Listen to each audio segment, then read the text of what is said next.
C'est à Agra, au nord de l'Inde, que se raconte l'incommensurable passion d'un prince épris de sa princesse. C'est l'histoire de Shah et Mumtaz. Shah et Mumtaz se rencontrent alors qu'ils ne sont qu'adolescents. Lui est le fils d'un puissant empereur moghol. Elle est la plus belle fille du royaume. Le coup de foudre est immédiat.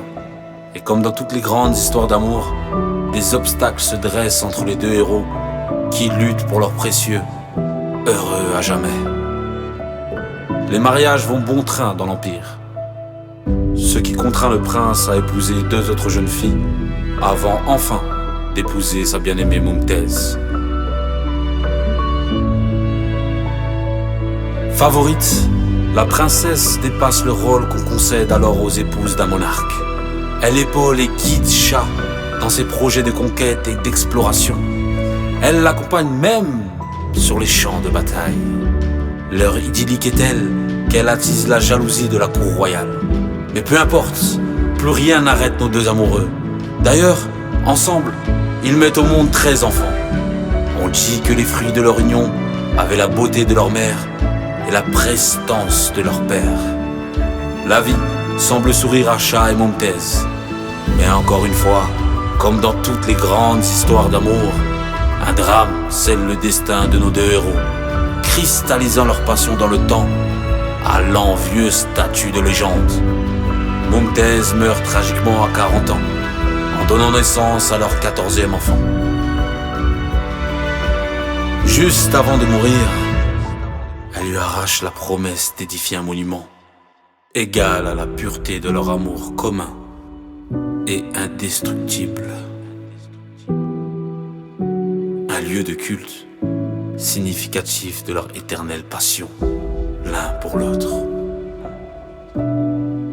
Effondré, le chef de famille respecte les vœux de sa bien-aimée et se lance dans la construction du Taj Mahal.